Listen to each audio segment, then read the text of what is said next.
మీ business ఏదైనా మీ ఊర్లో promotion చేయాలంటే అది సుమన్ టీవీతోనే సాధ్యం. ఇప్పుడే సంప్రదించండి. ప్రస్తుతం మనతో పాటు ఉన్నారు ఏపీ హోంమంత్రి వంగల్పూడి అనిత గారు. మహానాడు ఎలా జరిగిందో ఆ మాటలో ఉంది. మేడం, మహానాడు 2 రోజుల పాటు సక్సెస్ అయింది అనుకోవచ్చు. తిరిగి మళ్ళీ జాతీయ అధ్యక్షుడు సక్సెస్ అయిందని నా మాటలు ఓకే. ప్రజలు మీరందరూ కూడా పబ్లిక్ యాక్చువల్గా కడపలోని మహానాడు 2 రోజులు కూడా దిగ్విజయంగా విజయవంతమైంది. ఈరోజు 3వ రోజు బహిరంగ సభ కూడా నిజంగా చెప్పాలంటే ఒక చరిత్ర సృష్టించబోతోంది.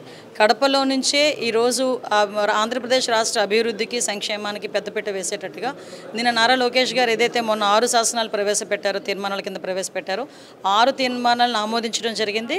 ఆ ఇంప్లిమెంటేషన్ కూడా గడప నుంచే ఈరోజు స్టార్ట్ అవ్వడం అనేది నిజంగా చాలా అదృష్టంగా. జగన్మోహన్ రెడ్డి ఒక మాట మాట్లాడుతున్నారు. కడపలో నన్ను తిట్టడం కోసమే మహానాడు పెట్టారు.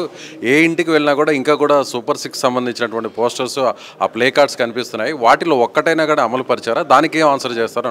యాక్చువల్గా అమలు పరిచయమా లేదా అన్నది తాడేపల్లిలోని వాళ్ళ ఇంట్లోని కూర్చొని మాట్లాడుకుంటే తెలుసుకుంటే తెలిసిపోతుంది. అంతే తప్పించి ఏదో ఎవరో చనిపోతే బెంగళూరు నుంచి ఫ్లైట్ వేసుకొని వద్దాము, ఆ రోజు కూర్చొని మళ్ళీ బెంగళూరు పారిపోదాం అనుకుంటే రాష్ట్రంలో ఏం జరుగుతుందో ఎవరికి తెలియదు. కనీసం చుట్టుపక్కల ఉన్న వాళ్ళైనా చూసి చెప్పుకోగలగాలి. ఎందుకంటే ఈరోజు మేము సూపర్ 6 పథకంలో ఎన్ని ఇంప్లిమెంట్ చేశామన్న సంగతి ప్రజలకు తెలుసు. అవి కాకుండా చెప్పనివి ఎన్ని చేశామన్న సంగతి కూడా ప్రజలందరికీ తెలుసు. ఈరోజు ఇంప్లిమెంటేషన్స్ చూస్తే ఈ 11 నెలలు 12 నెలల కాలంలో చెప్పినవి కూడా చాలా మట్టుకు మేము ఈరోజు ఇంప్లిమెంట్ చేసుకున్నాం. అది కూడా లాస్ట్ 5 సంవత్సరాల్లో వాళ్ళు ఆర్థికంగా దివాలా తీయించేసిన రాష్ట్రాన్ని మేము మళ్ళా గాడిలో పెట్టి ఈరోజు ఆ కార్యక్రమాలన్నీ చేసుకుంటున్నాం. ఈరోజు ముఖ్యంగా ఉద్యోగస్తులు కూడా నెల 1వ తారీఖు అయ్యేసరికి జీతాలు పడుతున్నాయంటే నిజంగా చంద్రబాబు నాయుడు గారు తెలుసు దార్శనికత. ఇది ఎవరు ఒప్పుకున్నా ఒప్పుకోకపోయినా ఇది నిజం. ఇది సో నన్ను తిట్టడానికే మహానాడుని వేదిక చేశారు అని చెప్పి ఆయన పదే చెప్పారు. జగన్ని తిట్టడానికి, నన్ను తిట్టడానికే కడపకు వచ్చారు. జగన్ని తిట్టాల్సిన అవసరం మాకు లేదబ్బా.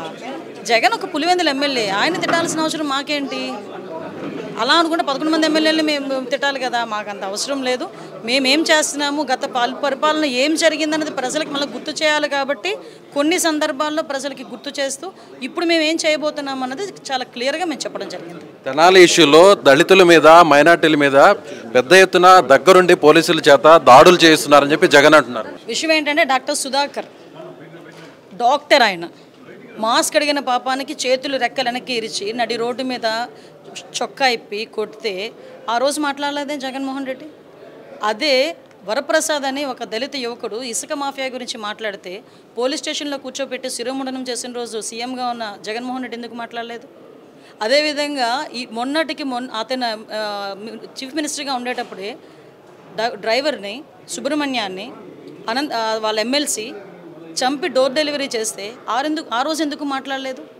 ఈరోజు రౌడీ షీటర్ల విషయంలో పోలీసులు చేసిన పనికి గురించి దానికి కులాన్ని ఆపాదించి దాని ఇష్టానుసారంగా మాట్లాడి అక్కడ కులాల మధ్య విభేదాలు రెచ్చగొట్టడానికి ప్రతిపక్షంలో కూర్చొని మాట్లాడడం అనేది ఎంతవరకు సమంజసమో ఒకసారి జగన్మోహన్ రెడ్డి తనకు తాను ప్రశ్నించుకోవాలి. ఇలాగ నేను చెప్పుకుంటా పోతే అతని కాన్స్టిట్యున్సీలోనే పులివెందల్లోనే నాగమ్మ ఆవిడని అతి దారుణంగా హత్య చేసినప్పుడు ఆ రోజు ఎందుకు మాట్లాడలేకపోయాడు? ఇలాంటివి మేము తీస్తే కనుక అమ్మాయి వికలాంగురాలు 3 రోజుల పాటు విజయవాడ హాస్పిటల్లో కూడా కూర్చోబెట్టి అమ్మాయిని సామూహిక అత్యాచారం చేస్తే ఆ రోజు ఎందుకు మాట్లాడలేదు జగన్మోహన్ రెడ్డి? ఇప్పుడు బయటకు వచ్చి కులాల మధ్య విద్వేషాలు రెచ్చగొట్టడానికి, లేకపోతే కులాన్ని వాడుకోవడానికి, రాజకీయంగా వాడుకోవడానికి ఈరోజు ఇలాంటివన్నీ బయటకు తీస్తున్నారు. మేము చట్టపరంగా మేము ఎలాంటి చర్యలు తీసుకోవాలో మాకు తెలుసు. చట్టం తన పని తను చేసుకుంటాం. రైట్, ఇది హోంమంత్రి అనిత గారు చెప్తున్నట్టుగా ఖచ్చితంగా జగన్మోహన్ రెడ్డి కులాల మధ్య చిచ్చు పెట్టడం కోసమే తెనాలి ఇష్యూని అంత వాడుకుంటున్నారు. గతంలో ముఖ్యమంత్రిగా ఉన్న టైంలో దళితుల్ని ఏ విధంగా ఇబ్బంది పెట్టారో ప్రత్యేకించి చెప్పాల్సినటువంటి అవసరం లేదనేటువంటి విషయాన్ని కూడా హోంమంత్రి అనిత గారు చెప్తున్నారు. కెమెరామెన్ మహేష్తో విజయ్, సుమన్ టీవీ, కడప మహానాడు నుంచి.